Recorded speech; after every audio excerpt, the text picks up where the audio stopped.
قرآن مجید فرقان حمید نے نا جو نبی اور امتی کا تعلق بیان کیا ہے وہ یہ ہے کہ النبی اولا بالمؤمنین من انفسہم، فرمایا یہ نبی تو مومنوں کی جانوں سے بھی زیادہ ان کے مالک ہیں اور یہ تو ان کی جانوں سے بھی زیادہ ان کے قریب ہے۔ یہ رشتہ ہے نبی پاک، یہ جو حضور سے ہم پیار کرتے ہیں نا، اور یہ جو نبی پاک سے ہمیں محبت کرنی چاہیے، یہ صرف شرعی ضرورت نہیں، شرعی ضرورت تو ہے ہی نا، کہ حضور نے فرمایا تم اتنی دیر تک مومن نہیں بنو گے جتنی دیر تک ہر چیز سے بڑھ کر مجھ سے پیار نہ کرو۔ یہ شرعی ضرورت تو ہے ہی، لیکن نبی پاک سے محبت کرنا یہ ہماری عقلی ضرورت بھی ہے، یہ ہمارے شعور کی ضرورت بھی ہے۔ اگر آپ فہم کی دنیا میں جائیں گے، عقل و دانش کی دنیا میں جائیں گے، تو پھر بھی آپ کی عقل کہے گی کہ محبت مدینے والے رسول سے ہی کرنی چاہیے۔ اور یارو ماں باپ سے پیار کرتے ہیں، انہوں نے احسان بڑے کیے، اولاد سے پیار کرتے ہیں، پیاری بڑی لگتی ہے، بہن بھائیوں سے پیار کرتے ہیں، رشتہ قریبی ہے۔ یہ ساری محبتیں ہم کرتے ہیں کیوں؟ کہ ان میں اخلاص ہے، ان میں خلوص ہے، یہ غیر نہیں، یہ ہمارے اپنے ہیں۔ لیکن یاد رکھنا ان سب سے بڑھ کر مدینے والے رسول ہمارے اپنے ہیں۔ کیوں؟ اس لیے کہ بہن بھائی کبھی کبھی اخلاص چھوڑ بھی جاتے ہیں، کبھی کبھی مفاد پرست ہو جاتے ہیں، کبھی کبھی ایسا ہوتا ہے کہ ماں باپ بھی ایسا رویہ اختیار کرتے ہیں کہ جس سے لگتا ہے کہ انہیں بھی تھوڑی جیب سے دلچسپی ہو گئی، الا ماشاءاللہ سارے نہیں۔ اور بیوی بچوں کے بارے میں تو قرآن فرما چکا ہے، قرآن نے کہہ دیا بیوی بچوں کے بارے میں کہ یہ تو بعض اوقات تمہارے دشمن ہو جاتے ہیں، یہ تو کئی دفعہ تم سے وہ کام کراتے ہیں جو تمہیں رب رسول سے دور لے جائیں۔ قرآن مجید نے فرما دی، او میرے بھائی جتنے اپنے کہلانے والے ہیں یہ کبھی نہ کبھی کچھ ایسا کر دیتے ہیں کہ جو اپنوں والا نہیں ہوتا۔ ایک ذات ہے مدینے والے محبوب کی، ایک ذات ہے تیرے اور میرے رسول کی کہ جنہوں نے کرم ہی فرمایا ہے، جنہوں نے فضل ہی فرمایا ہے، جنہوں نے رحمت ہی فرمائی۔ اور نبی پاک صلی اللہ تعالیٰ علیہ وسلم فرمانے لگے میرے غلاموں سنو، میری اور تمہاری مثال تو گویا اس طرح ہے کہ جس طرح کسی آدمی نے آگ جلائی تھی تو پتنگے اس میں گرنے لگے تھے اور وہ ان کو بچاتا تھا، پیچھے ہٹ جاؤ پیچھے ہٹ جاؤ، یہ آگ ہے۔ فرمایا تم بھی جہنم کی آگ کی طرف گرتے ہو اور میں تمہیں سینہ بند سے پکڑ کے کھینچتا ہوں اور ادھر نہ جانا جل جاؤ گے، ادھر نہ جانا تکلیف میں آ جاؤ گے، میں تمہیں کھینچتا ہوں۔ تو ہر رشتہ کسی نہ کسی موقع پر بغاوت کر سکتا ہے، دور ہو سکتا ہے، وہ مدینے والے محبوب کی ذات ہے۔ زندگی سنوارنے کا سلیقہ بھی دیا، سارے قبر میں چھوڑ کے آ گئے اور جب آنکھ کھلی تو جلوہ والضحیٰ نگاہوں کے سامنے موجود تھا۔ یہ صرف ذات مصطفیٰ ہے، صرف ذات مصطفیٰ ہے، فقط یہ حضور کی ذات والا صفات ہے کہ میرے بھائی میزان عمل پہ گئے تو مدینے والے وہاں بھی موجود، پل صراط پہ گئے تو حضور وہاں بھی موجود، اگر حوض کوثر پہ گئے پیاسے ہو کے تو حضور وہاں بھی موجود۔ گویا جہاں جہاں ضرورت پڑی، جہاں جہاں مجبوری ہوئی، کئی اپنے کہلانے والے مجبوریوں میں ہٹ گئے، لیکن دنیا کی پریشانی سے لے کر قبر کی پریشانی تک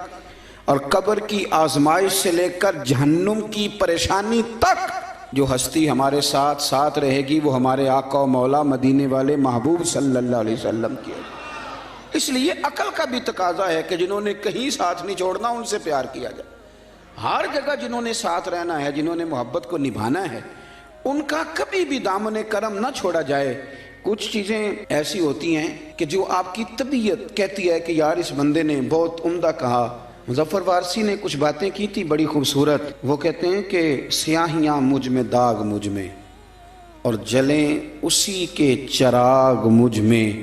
اثاثہ قلب و جاں وہی ہے، میرا تو سب کچھ میرا نبی ہے۔ اب کبھی آپ الفاظ کے بام و در پہ نہ جائیں، آپ چاشنی دیکھیں حروف کی کس طرح کی ہے۔ پھر وہ کہنے لگے کہ میرے گناہوں پہ اس کا پردہ، وہ میرا امروز میرا فردہ، شعور بھی اسی کا وضع کردہ، وہ میرا ایمان میرا تیقن، وہ میرا پیمانہ تمدن۔ کیا انداز ہے بات کرنے کا۔ کہنے لگے وہ میرا معیار زندگی ہے کیونکہ میرا تو سب کچھ میرا نبی ہے۔ کہنے لگے وہ میری منزل بھی ہم سفر بھی، وہ سامنے بھی پس نظر بھی، وہی مجھے دور سے پکارے، اور اسی کی پرچھائیاں روح پر بھی، وہ رنگ میرا وہ میری خوشبو، میں اس کی مٹھی کا ایک جگنو، اور یارو وہ میرے اندر کی روشنی ہے، میرا تو سب کچھ میرا نبی ہے، وہ تو میرے اندر کی روشنی ہے، میرا تو سب کچھ میرا نبی ہے۔ اور پھر کہنے لگے اسی کے قدموں میں راہ میری، اسی کی پیاسی ہے چاہ میری، اسی کی مجرم میری خطائیں اور اسی کی رحمت گواہ میری، اسی کی مجرم میری خطائیں اور اسی کی رحمت گواہ میری۔ کہنے لگے اسی کا غم مجھ کو ساتھ رکھے، وہی میرے دل پہ ہاتھ رکھے، وہ درد بھی ہے پر سکون بھی ہے، میرا تو سب کچھ میرا نبی ہے۔ ان کے درد میں رونا تو پڑتا ہے پر اسی رونے میں سکون ہے، وہ درد بھی ہے سکون بھی ہے، میرا تو سب کچھ میرا نبی ہے۔ اور پھر کہنے لگے ازل کے چہرے پہ نور اس کا، ظہور عالم ظہور اس کا، اسی کی آواز گفتہ حق، خود اسی کی تنہائی طور اس کا، بہت سے عالی مقام آئے، بہت سے عالی مقام آئے، بہت سے عالی مقام آئے، پر خدا کے بعد اس کا نام آئے، بہت سے عالی مقام آئے پر خدا کے بعد اس کا نام آئے، وہ اولی ہے وہ آخری ہے، میرا تو سب کچھ میرا نبی ہے۔ اور پھر کہنے لگے نہ مجھ سے بار عمل اٹھے گا، نہ عضو ہی کوئی ساتھ دے گا، اگر کہے گا تو روز محشر خدا سے میرا نبی کہے گا، سیاہیاں داغ صاف کر دے، اسے میرے مولا معاف کر دے۔ انداز دیکھیے، کہنے لگے نہ مجھ سے بار عمل اٹھے گا، اسی کوئی نے جو کہ ہاں صحیح، نہ مجھ سے بار عمل اٹھے گا، نہ عضو ہی کوئی ساتھ دے گا،